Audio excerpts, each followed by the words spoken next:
And she's like, if anyone ever told you this was in your head, they were wrong. And I was like, I just started, like, the little tears started going, because here I was for 22 years just trying to be super tough and just, prove to myself, like, this is in my head, like, I can do this. Welcome to the SGV Master Key, a show where you will hear personal stories of triumph over failures and how others successfully navigated the unique landscape that is the San Gabriel Valley. What makes us different? Well, just like you, we have chosen the San Gabriel Valley for our home or businesses or both. We believe it is the people and small businesses that make this community great, and we love to share their stories with you. We always encourage your questions and feedback, and you can find all of our contact information at sgvmasterkey.com. Here are the hosts for the show, Russell Mono and Scott Warmoth. All right, welcome back to another episode. It's strange that I'm in the seat now, because the last two episodes I wasn't in the seat. So yeah, well, you're back to home. Yeah, I hope I can remember how to operate everything. Yeah, because you were in the guest seat. Yes. The last two shows. Yeah, but in the last show we were talking about my transition, right, and moving on to new and exciting things, and part of that transition is leaving behind a life, a career that was very familiar to me, which was, strength training, personal training. Right. And there's a lot of familiarity with that and the people that I'm leaving. But well, that was your life. You would go to the gym, and yes, the gym was your life, the center of everything that you did. Yeah. And now that's finished. Yeah, that it is finished and moving on to other things. But I have not only a respect, but an understanding of what it takes to do that job from my perspective, and to be successful, to last. And today we're going to hear the perspective, the story from another trainer from this gym. And today we have with us Camden Crane. Welcome to the show. Hi, thank you. Welcome. So Camden, I said that you're a trainer, but I know that you're much more than that, and you have a story to share with the audience. So first, let's start. What's your connection to the San Gabriel Valley? Yeah, I know there's a lot of people born and raised, all that. I am not that story. About 8 years ago, I got back from living overseas for 4 years, and I was trying to figure out where to plant myself. And I'd grown up in Orange County, and that just didn't feel like my scene anymore. So a couple friends invited me to live out with them in Mid-City, LA. I love LA. There's a lot of culture. There's a lot going on. But I was like, I don't know if I can do this lifestyle. It takes an hour to run like one errand, just the traffic and everything. And then I actually got recruited to the Rose Bowl Aquatic Center. There was a trainer I met at some random community event that was talking about, I really want to build this gym out. This awesome swim center needs it, and I need another leader to do it with. And I'm like, well, I just became a trainer. I had just started my own training business out of my own backyard, because I had a couple stuntmen in Mid-City approach me asking, can you train us? And I was like, I guess I'm becoming a trainer. Long story to that. But I was like, you know what? Let me go check this place out. And I remember taking the windy freeway into Pasadena area. And once I got to the aquatic center, I truly remember just looking at this area and being like, there's something special about this place. Like, I just kind of, like, it sounds corny, but I literally felt my heart kind of just radiate with this is different. It was this blend of lots of different people, even at the pool, everybody coming from different places for different reasons. I was like, I want to do this. And so I started part-time, and I started commuting. And after a while, I was like, now I'll move to this area. Let's give it 6 months. I can do Pasadena for 6 months. And now I've been here 6 years. So I really came to like it, and just started to feel really connected to it, to the work here, to the lifestyle here. It wasn't one that was born and raised or came here for college or anything else, but ended up here through work and just, the story of our lives, how that just one decision leads to another. But you grew up in Orange County. Had you had any connection to Pasadena? Had you visited? Was it just a complete foreign city to you? So the only reason I visited was because I was a UCLA Bruin, Oh, and the so Rose you would Bowl come to the was Rose our Bowl. football, which Yeah. was, it's kind of funny because it's not close by. If you know, Right. it's a good like hour drive. So you didn't Yeah. have a lot of fans coming because we're like, oh, you have to get on the bus, you have to go all the way over there. And that's what, when I landed here, I was like, oh, the good old Rose Bowl where I Yeah. went to 4 whole football games. But yeah. so I did know Pasadena a tiny bit, but right after college, I left to live overseas. So I lived in Ethiopia for 4 years.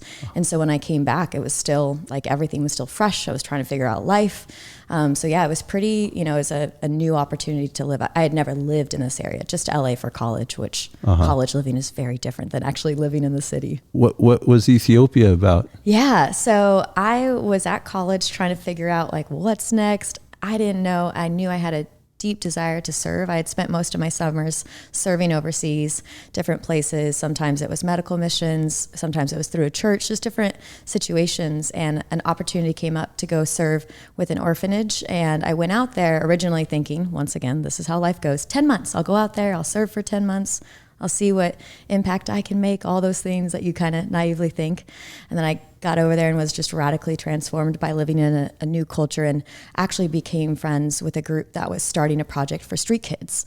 And we formed our own NGO and brought 22 teenage boys into a home. And we did like a holistic empowerment program for them where they got to explore, if they had never been to school, they got to go to school, or we put them into vocational training, or spirituality was huge out there. So we had a lot of mentorship. That's actually where I realized I wanted to be a trainer, because we used soccer and movement to connect. We would play soccer, then we'd sit down and somebody would share their story, just like we are here. And the boys would start to ask questions, and they would see the different testimonies of people that had transformed their lives, and they wanted to know more. And so then we got a house, and we were able to do, we built our own weights. I did creative art therapy with them. My background was psychology and a little bit of the nursing. So I was also house nurse, which was interesting some days. But yeah, I got to see them open up when we ended up building our own weights, and we would do weight training. Then we go play soccer, and seeing the boys form connection through that and start to trust us really made me realize there's something more to this than just like a coach telling someone what to do. That's only one small factor of our job. There's so much more behind it. And that's where I really saw the impact that you can make with empowerment through movement. So yeah, I ended up staying there for 4 years, and then it was time to come back and figure out life once again. And that's when you went to Mid-City. Yes, I had a couple friends, and they invited me to live with them, which was awesome. One of them I had known from college, and it was just a really sweet time of good community with a couple of I would call them my soul sisters. But we just got to do life together, and they were all one had her PhD, one was a teacher. We were all in different places. I was waitressing because I didn't get back from Ethiopia going, okay, now I know I want to be a coach. I didn't know what it all meant.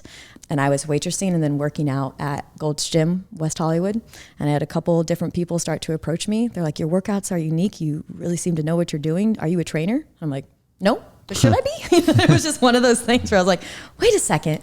Why didn't I explore that side of me that came alive in Ethiopia, or came alive? I was a competitive dancer, soccer player growing up. And I think you're told once you go to college, you got to pick a major and stick to it, and 9 to 5, and that's it.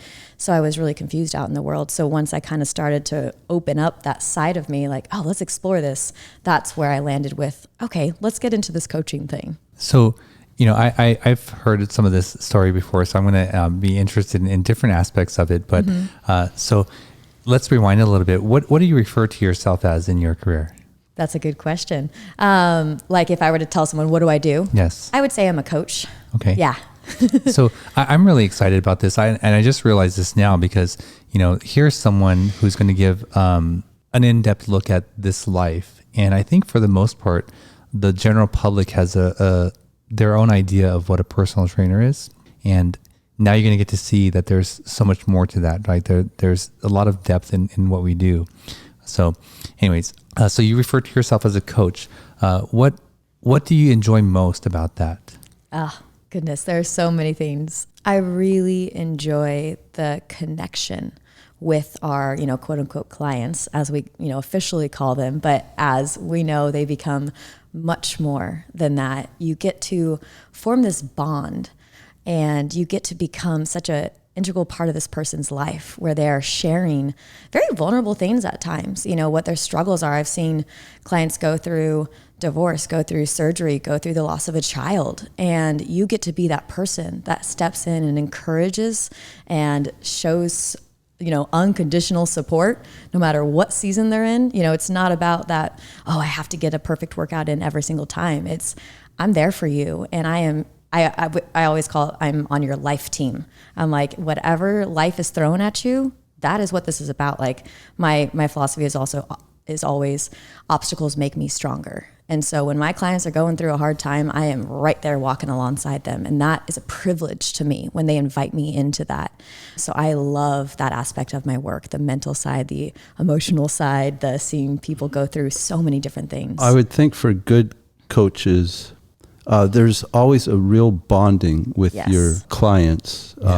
But probably, with a very few of them, there's an even real closer bonding. Yes. Where there is this real trust that is built up and vulnerability because you have to open up, just as if you're going to a psychologist. I mean, there's not a lot of people, not a lot of careers that offer you this kind of ability to really bond, really get close. Yes, and those words, you just nailed it, that trust.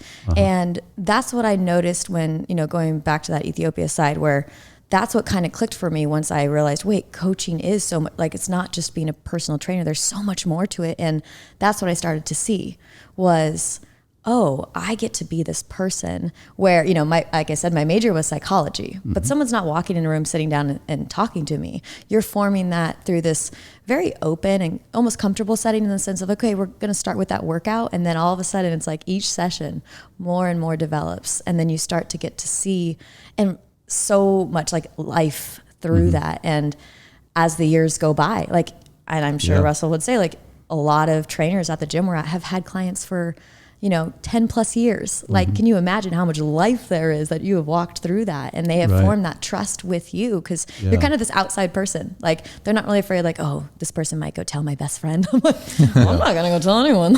So you get to be that person, which I truly feel honored to be a part of their lives in that way. So let's go back to West Hollywood and you're being approached. And how did that change your path then? Yeah, that was a big moment because I could have just been like, oh no, I have to find, the 9-to-5 career. Like, I'll just keep looking for it. But at that moment I said, I'm going to go for this. I'm going to take, this next summer and get myself certified and I'm going to believe in myself enough to take this risk. My mom always raised me with the why not philosophy. Like, you want to run for this? Why not? You want to move here? Why not? So it gave me that opportunity to sit back and go, why not? Let's start something and see if it grows. And then if it doesn't, all right, I'll kind of know, like, this isn't for me. And that's where every season, it was like every 6 months, there was some big new opportunity. It was like, okay, go to the Rose Bowl. And then from the Rose Bowl, it was the woman in charge of the therapy department there became a good friend of mine. And she's like, I have to tell you about this gym. I think you'd be perfect for it. And then I went over to Breakthrough Fitness. It was, one thing after another was just opening doors and opening doors. The Spartan racing stuff I started to get into.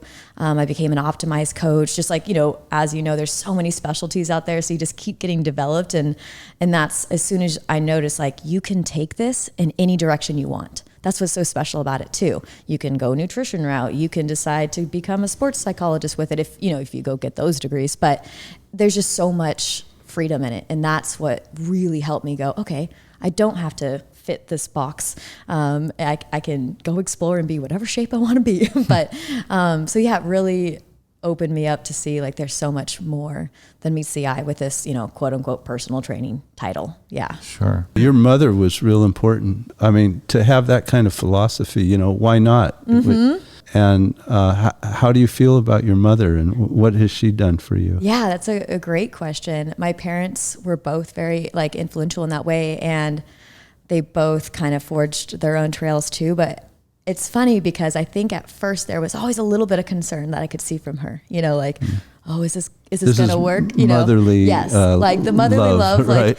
But it was always so wonderful because I think, when your youngest child and daughter tells you, I'm moving to Ethiopia, there was we we sure about this? And I had a lot of health problems growing up, so especially that. I'd just been diagnosed with that right before that with the autoimmune system disease. So they were like, should you really be going out in the middle of nowhere? I was like, it's not out in the middle of nowhere. Don't worry. And then all of a sudden I would see this change in them where they, both times when I was in Ethiopia and in my training career, where both parents looked at me and said, we are so proud of you. And that was awesome to me to hear too, because I could see they're a little bit worried, but then all of a sudden they could see, wow, here's our daughter who went out and yes, we gave her this spirit of freedom. My name Camden means freedom in Old English. Oh. And they gave me, sometimes I think they wish they hadn't, but they gave me this spirit to go explore, to go, just try to be a trailblazer. And I very much am grateful for their support and that philosophy of the whole, why not? Don't be nervous about it. Go do your thing, Yeah. I feel really fortunate for that. Yeah. Very liberating type of approach. Huh? Yes, very much so.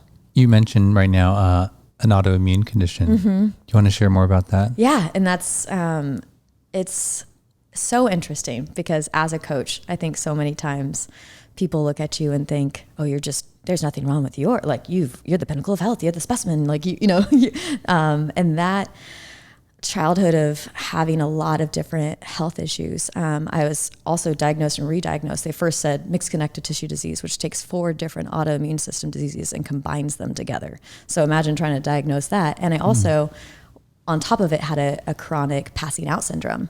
So I just would always pass out since I was the age of 10, more than a handful of times a year. And I would be accompanied with a possible seizure. They couldn't figure it out. So all these years I was having all these different health issues. And so that was a big factor growing up was, some people would think oh, she's going to choose the safe route because she's had all these health issues. But that's actually what led me more into the fitness and health industry was because so many times they're like, here, use this be on this medication and then you'll be fine. And I would be like, I don't know about that. I would read a little bit about the medication, see the side effects and be like, I don't know if I want to do that. Nothing against medicine. I truly believe in it, but I would feel worse on it. So I decided, you know what, let me do tons of research around nutrition and getting the right type of fitness that will accompany and empower my body to feel better.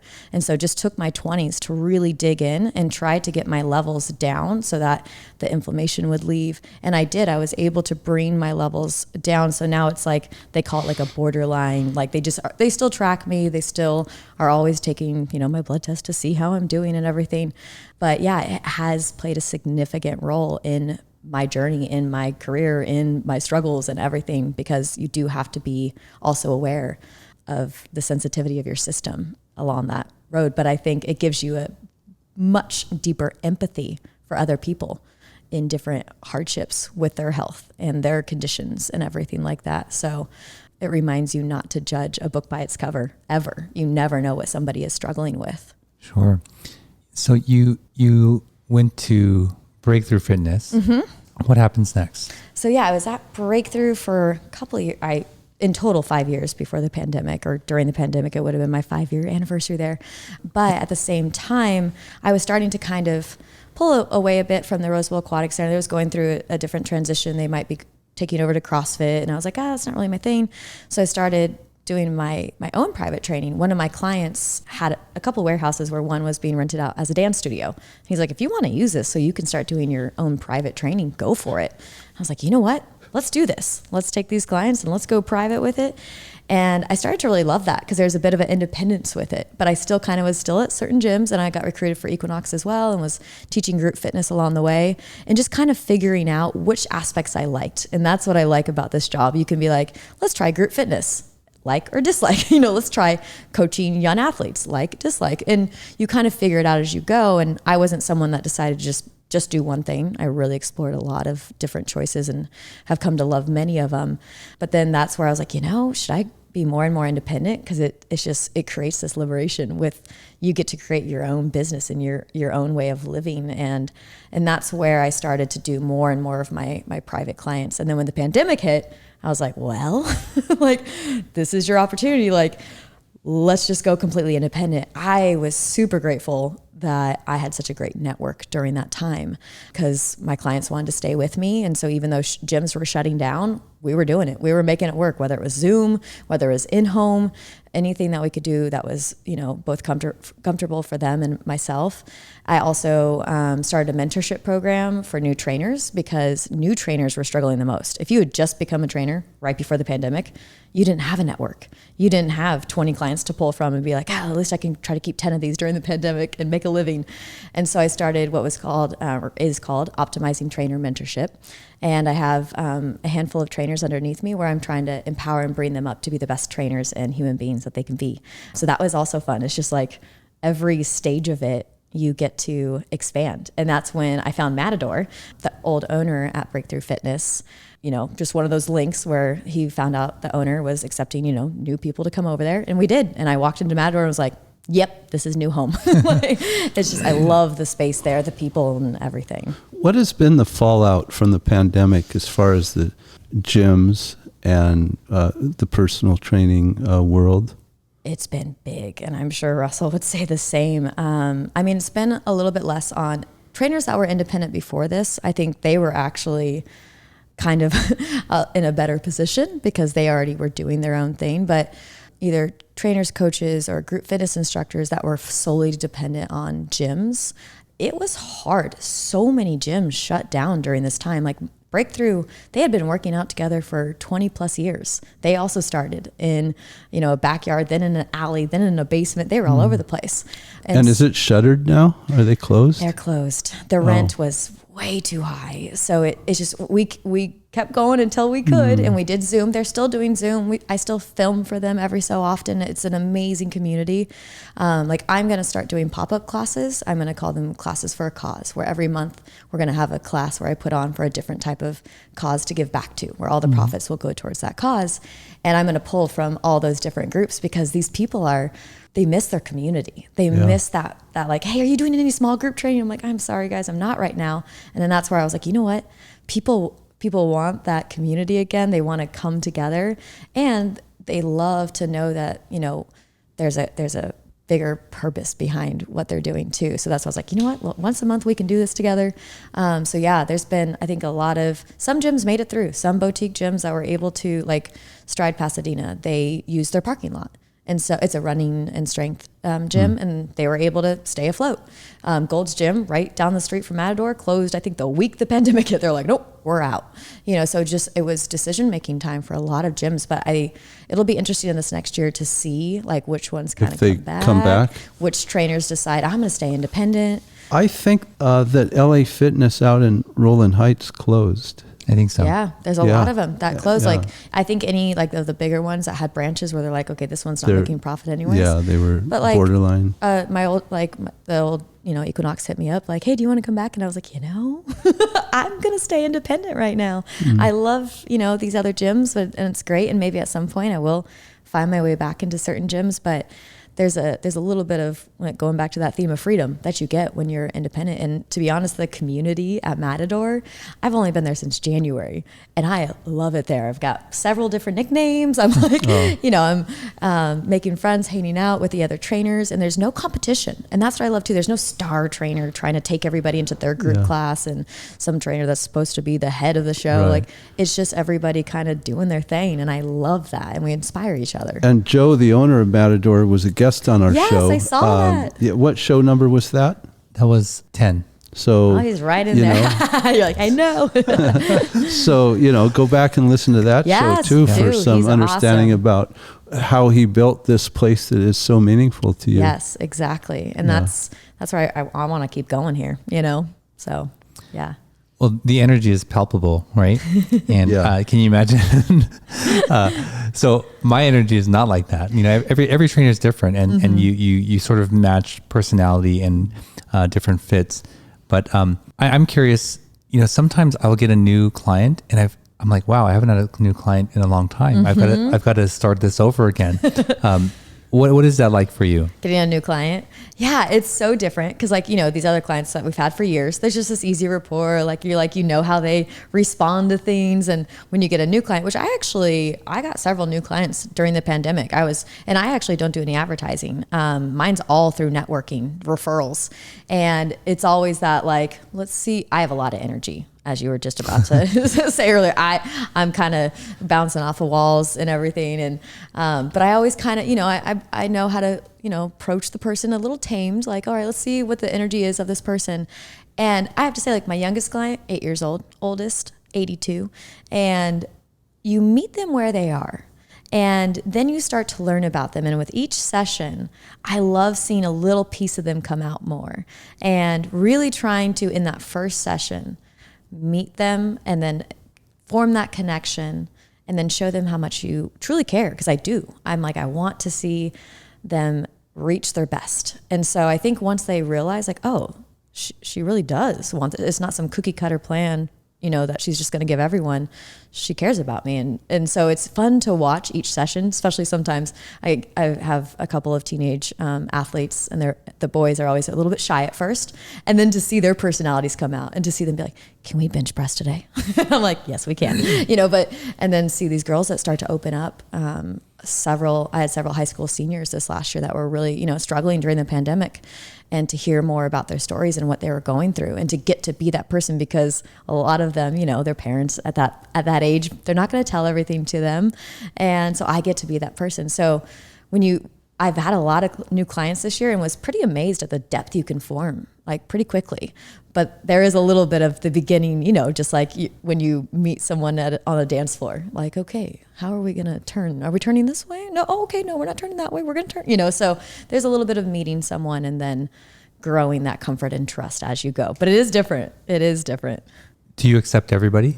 Oh, that's a great question. I will actually tell people, especially when they've just been referred to me, whether it's email, text, social media, I will let them know. We'll have an initial assessment. And if I'm not the right fit for you, I will let you know who I believe may be a better fit. Because say somebody comes to me, I have a good background with helping people through, like, rehab stages of their lives. But, if somebody came to me where I was like, ooh, I'm not the expert in this, but I have a trainer that is, especially now that I have this group of trainees or mentees, I guess you would call them, underneath me.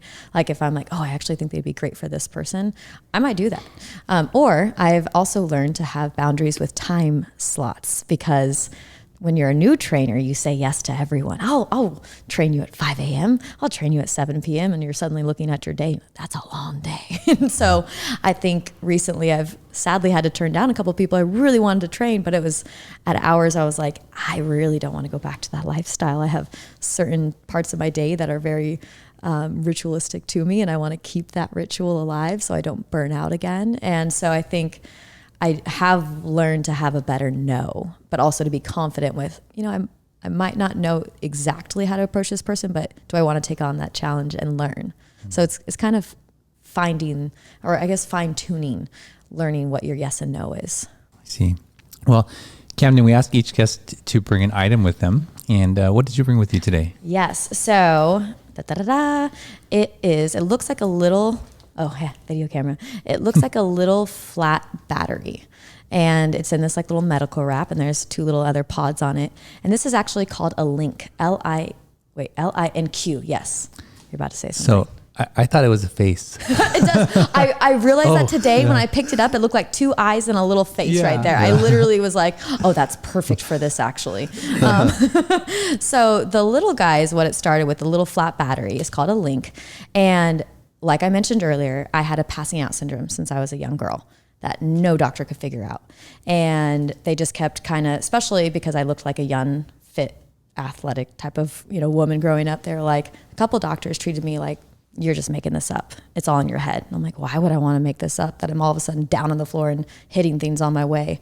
And so finally a doctor actually in this area, my cardiologist, said, you know what we're going to do? We're going to put this little link inside your chest, and it's like basically a mini EKG. It's going to record what's happening while you pass out. And then we'll get to know like what's happening. Is your heart rate spiking? Is something going on?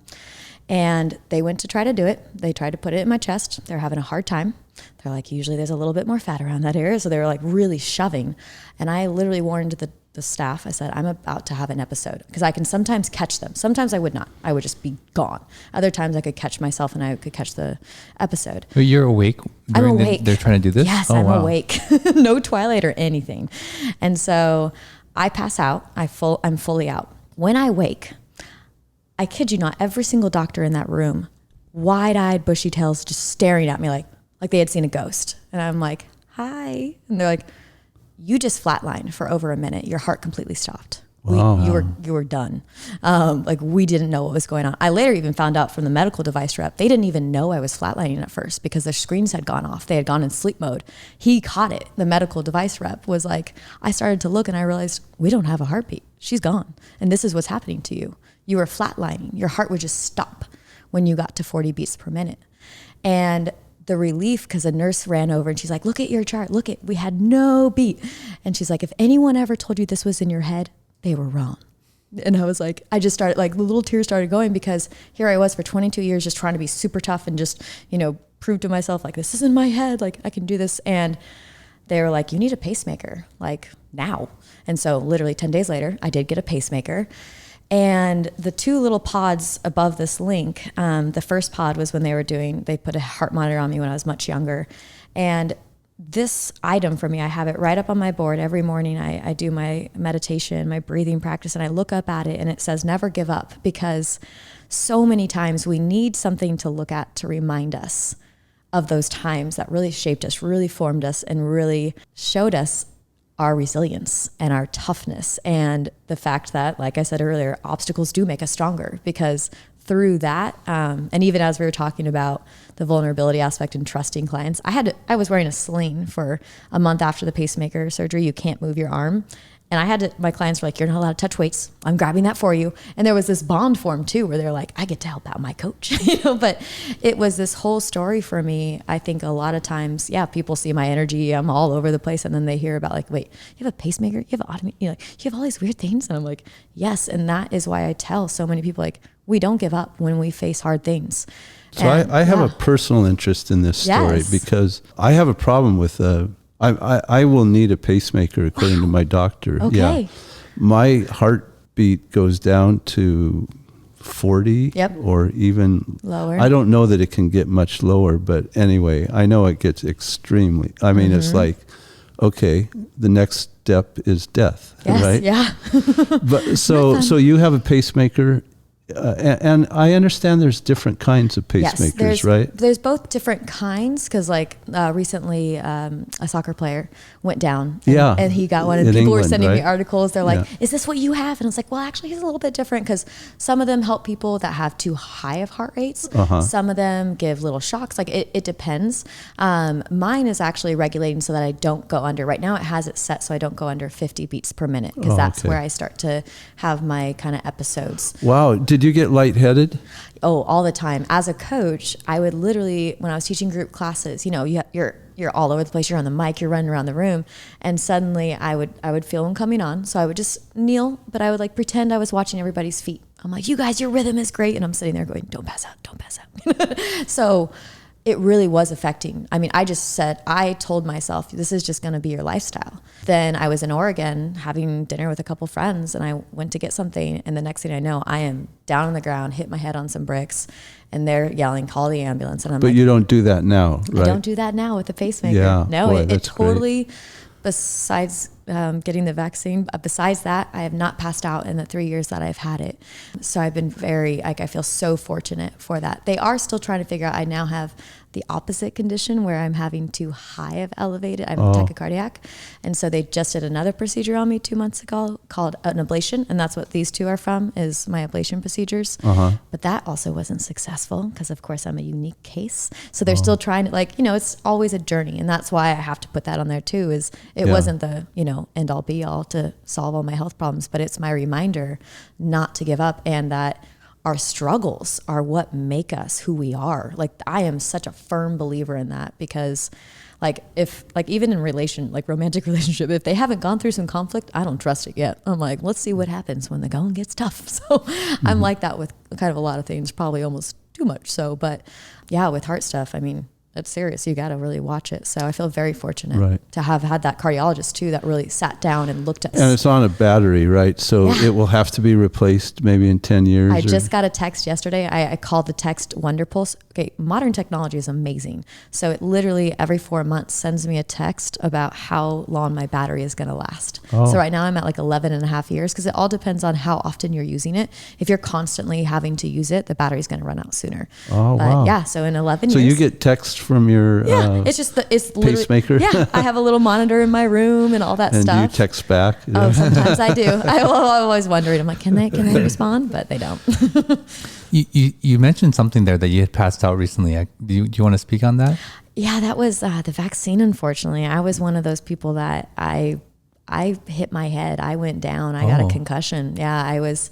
And that's why I was I wasn't we won't go into the politics of, anti-vax and everything. Like, I respect people's decisions, but I was really apprehensive because I knew that I have such a sensitive system, and living alone also, I probably should have kind of planned ahead and thought I should probably have someone here with me, but I did not.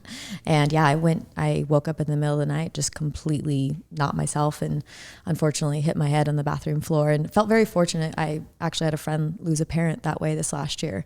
And so I felt very fortunate that I didn't hit the sink or the tub or something else, but it was a very scary moment. But the pacemaker just didn't catch that, because that was like just my system going, out of it. So yeah, that was the only time I've passed out since then.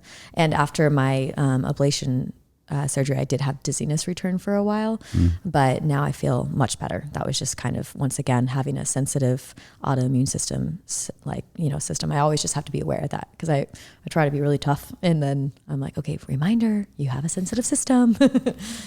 So I'm interested in how the pacemaker and maybe recommendations from, medical professionals have influenced or do influence, your work, your life. But let's take a quick break and we'll get right back. Awesome. The legal process can be intimidating. You don't know where to start, and you're unsure of what to expect. The attorneys and staff at the law offices of Scott Warmoth have been serving the San Gabriel Valley for over 35 years. Helping people just like you navigate through the legal process and ensuring you're treated fairly. You can find them at law888.com or call 626-282-6868. That's 626-282-6868. All right, we're back with Camden. Awesome. Camden, before the break, I was asking you about any recommendations or restrictions on lifestyle because of your condition. Can you share with us about that? Yeah. So meaning like what I've had to more so like, have any restrictions been imposed upon you, and how do you deal with that? Great question. I have been told several times in my life, even as a competitive dancer, I was told by one doctor, "You're never going to dance again." I was like, "Oh yeah?" And that's one of the reasons I was told not to go to Ethiopia by a couple of doctors. And then as I became a trainer, actually the surgeon of my pacemaker, so I had a different practicing cardiologist. He doesn't do surgeries anymore because he's older, even though he's off surf sailing and all these things. He's amazing. But my surgeon was a different man who didn't know me very well. And my pacemaker didn't heal correctly. And because they said, you can go back to work after a month. That's the normal recommendation. I said, you know what I do for work, right? Yeah, you know my lifestyle. Yeah, you're good. Okay.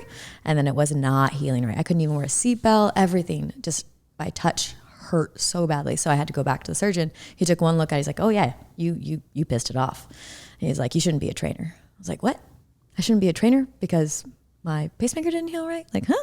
He's like, well, you're going to have to get it changed. And I'm like, in my head, I'm like, yeah, in 12 years. Like, so it was nothing against that doctor. That's just how he was operating. He just thought you need to find more of a 9 to 5. And in my head, I was like, I would go crazy in a desk from 9 to 5. That is not me. And so I said, no, let's attack this differently. Let's find a way. I will still take light to what doctors are telling me. I will still, hear the recommendations out, but can I find a different way to still do what I'm passionate about and still go out there and make the difference that I want to with what makes me come alive? And that's what I found is I just had to take 6 months off of upper body workouts and not lift, heavy weights. So like if I was spotting a client, I just made sure I was good to go and not in a compromised position. And sure enough, it healed up great and I was fine. And then as a trainer, I feel better now because I'm not dizzy and all those things. So I think sometimes, when you do meet health obstacles, it can be really hard in your brain to be like, oh, does this mean I need to change everything? Should I, not try to be doing these type of workouts anymore? I think even with aging, we see this, with our clients, like, oh, I'm in my 50s now. I'm not a 25-year-old or a 15-year-old. Like, you've got to change something. So I think for me, it was just that realization of, okay, I might need to adjust, and that's fine. You want to be flexible and listen to your body. So that's what I really had to become really good at, which I can be stubborn with it. I'll like mentally be like, I can do this. And then all of a sudden my body's like, guess what? No, you can't, you need to take a break.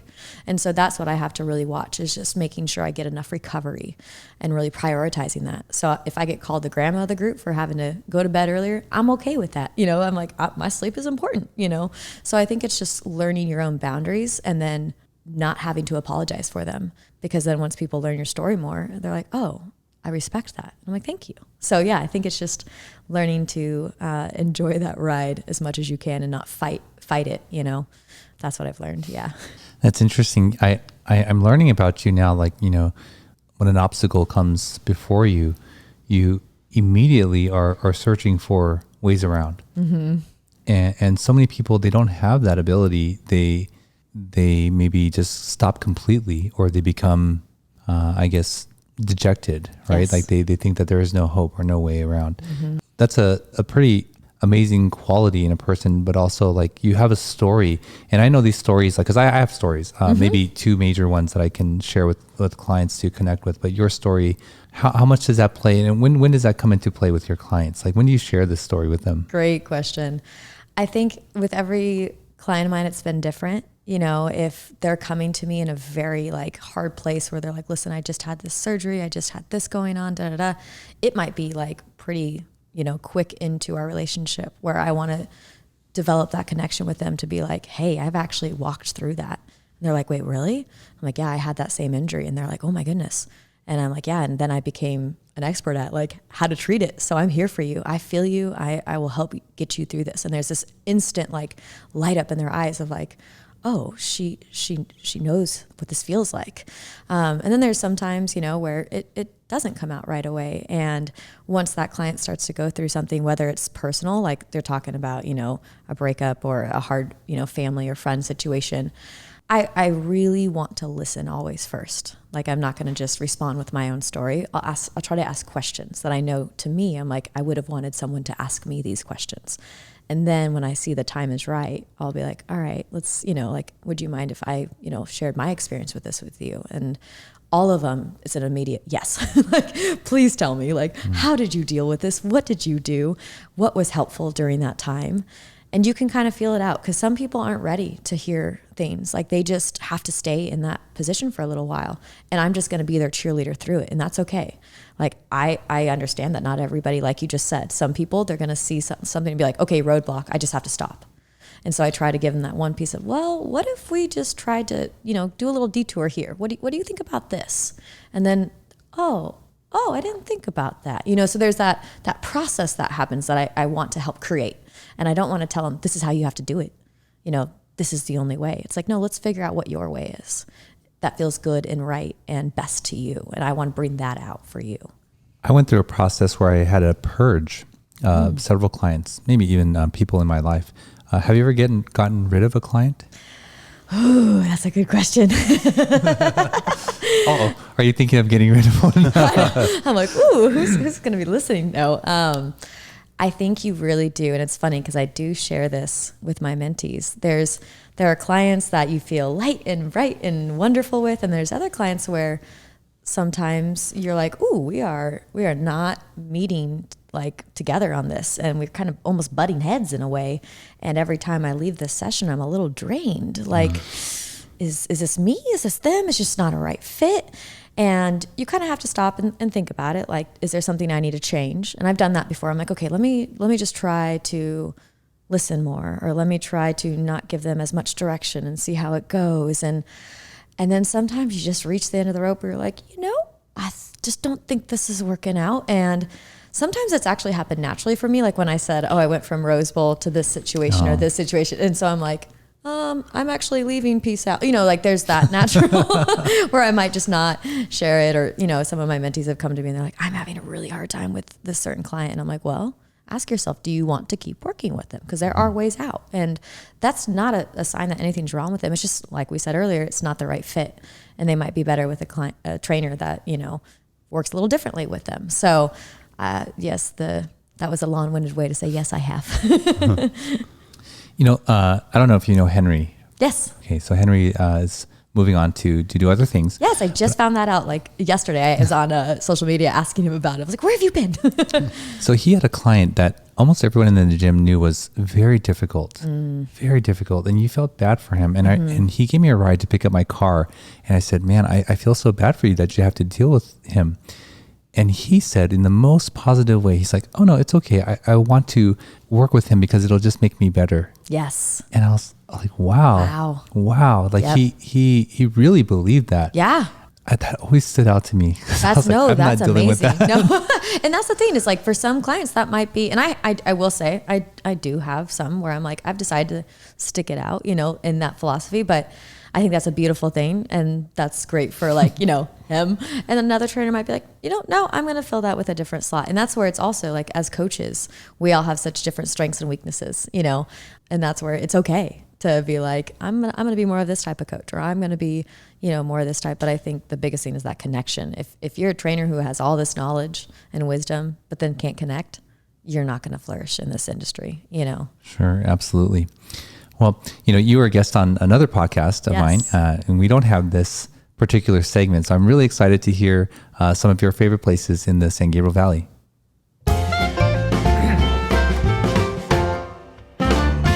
So Camden, we have the SGV3, we call it. And this is where we talk about some of your favorite places or events or memories in the San Gabriel Valley. Yes. What stands out? What's number one? Yeah, my top one, which I feel like, shouldn't the top one be something about people? It's actually the mountains and the trails in this area. So I live, if you're familiar with Altadena area, I live at the top of Lake Avenue.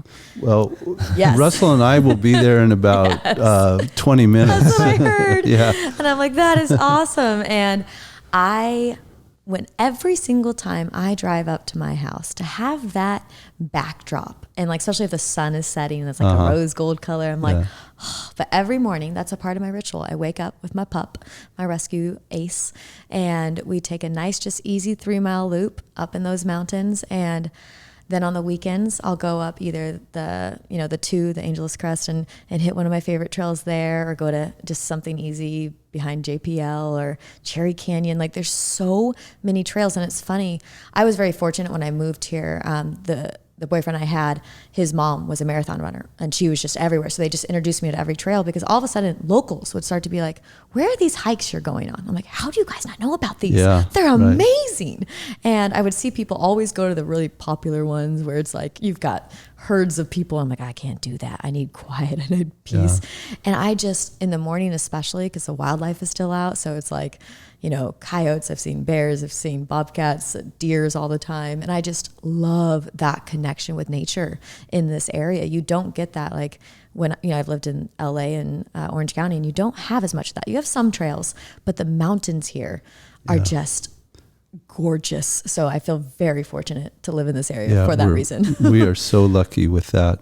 So you live right near Echo Mountain then? Yes. So I live right up, and I kind of do a loop, which is fun. I haven't even been all the way back. Like there's still so much to explore. Yeah. I had a friend once park his car at my place and then just go for 3 days with a backpack. And he just went off and went into the trails. And I'm like, I really need to do that sometime. Yeah. And it tires out my puppy, which is the best thing ever too, because he's got a lot of energy. Oh yeah. But I love some of the trails that have the waterfalls in the water. So then on these, hot summer days, you can go and find that as well. But yeah, there's so many to explore. Oh yeah. We're really lucky. Okay, what's a second place? The second, I would honestly say, so when that same guy that introduced me to a lot of the trails, when we'd first go out, like to dinner or anything, someone would always be like, oh, hey, and they'd know him by name. And I'd be like, why? Every single time we go out, you know someone. Are you like the mayor of Pasadena? He's like, no. Well, 2 years in, the same thing started happening to me. Everywhere I went, I would see someone I know. And I was like, what the heck? And that's what I started to realize, that there's a special community in this region where you can go anywhere, and there's like these connections that you make in this network of people where, and sometimes I'm like, okay, I can kind of recognize you. Oh, swim cap, goggles. Now I know, like, you're a swimmer. Okay, you like, and you, I just started to realize, like, there's this bond of people here. And I love the fact that the community, like I said, I don't market my own business. It's just word of mouth. And I'll be on one of those trails and see someone I know. I actually know everyone now by their dog's name. But the community of just people kind of all doing a mix of things. There's not just like one, career path that's the most popular here. When I was in LA, people were coming in and out so much. It was a place where everybody went to go be an aspiring actor and all that greatness, which is fabulous. But you didn't have that bond with people. You didn't have that familiarity. And I never saw myself as someone that was going to even plant roots. And I still don't even know if this will be, but like, that's how it's felt here. It truly became home very quickly. And I feel fortunate for that. And if you don't want to go out and see someone, that then you can just drive into LA and go hit somewhere else. But so I really have liked the community in that aspect, for sure. Yeah, Pasadena is just such a unique, wonderful, world-class city. Yes, and I would just say the same. It's great. Yeah. And how about third? Yes. What I started to realize is there is always something going on, in the sense of there's like a different farmer's market you can go to like each weekday night. Then like I live right next to Farnsworth Park. During the summer, there's summer concerts where every Saturday there's a big music festival. Well, not festival, but a band playing, people bringing out their picnics. Then I remember a friend inviting me into Old Town for, oh, hey, we're doing this, park picnic where there's an orchestra and this and that. And I'm like, there is always some type of unique event, art, music, dance going on. And I just find that that's a way that connection happens, which is like, part of the number 2 that I like, where it's just that type of feel where you could meet someone and start to hear their story. And it's just this like amazing, beautiful thing. And you're just sitting at a random park, in Old Town, listening to this who knows what band. And you're like, this is so cool. So I think I just love that, that feel, that hometown feel, but still being in quite a big city. Yeah. So yeah, those are kind of the top things I love about this place. Yeah. Awesome. Well, one thing that we didn't mention was you had just won an award. Oh yeah, I sure did. What was that?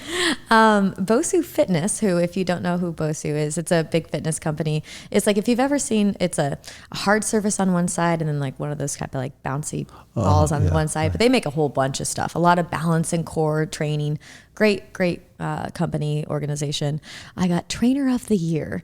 So I just, it's so funny. The first email I was like, is this a scam? I'm like, wait, what? Are they asking me for my credit card number? And all of a sudden it's like, oh my gosh, no, they're asking me for my bio. They want to send me a package they just sent me the best equipment. I got like 10 different pieces. And I was trying to figure out who nominated me, because it's told me, and I posted it on my social media, and one of my clients like, oh, I'm so glad I wrote this big novel about you. I was like, you did? And it was so special, because she actually wrote about how I helped her get through the pandemic, because she had both parents get COVID at the same time. She's the only child. She moved home with them. And I was writing her workout plans, and she was like, I would have just collapsed at that time. I wouldn't have worked out. I wouldn't have cared, but you adjusted for me. You said, okay, we're just going to keep you in maintenance mode.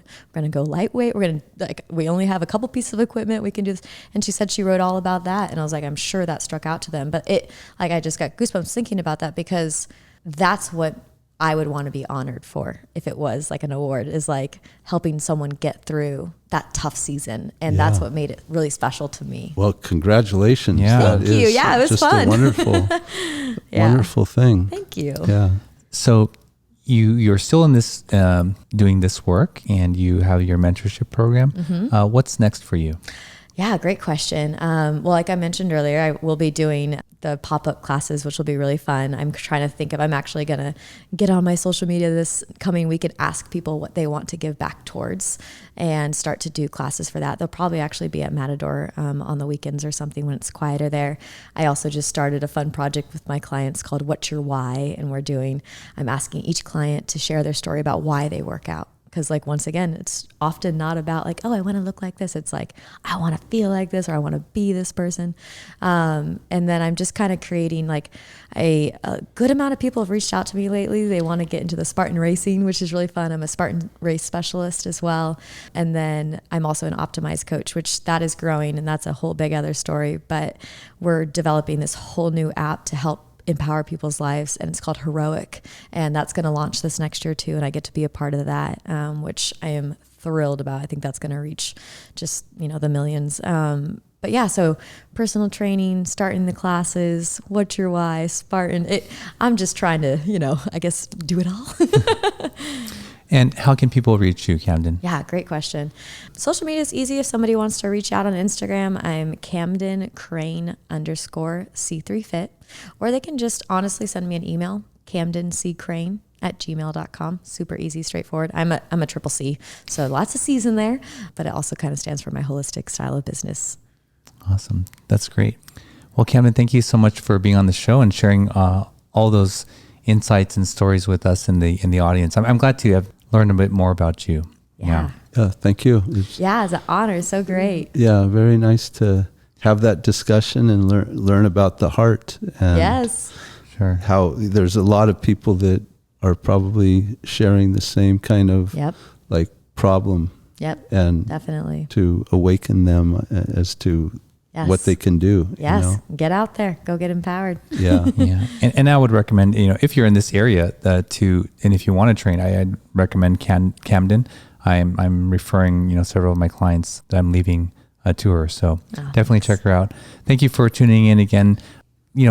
I really enjoy these episodes. I enjoy the different guests that we have and the different things that we learn here. And, our style is what it is, Scott. Mm-hmm. It's, we're your energy is here, and we're sort of like this all the time. But well, I can't help it. My heart beats 40, so all I can do is just sit here. So, but thank you again for being on the show. Thank you. Please tune in again next week, and we'll have another guest for you. And as always, please check out the website, sgbmasterkey.com. Drop us a line and leave us a comment. Let us know how we're doing. Awesome. Thank you. Thank you. Thanks for checking out another episode of the SGV Master Key. You can find the full back catalog of the SGV Master Key at sgvmasterkey.com and wherever you get your podcasts. This show was produced and edited by Russell Mono and Victoria Allers of Kind Monster Productions. Thanks again for listening or watching. We'll see you again real soon in the next episode. Nice mother. No, kind mother.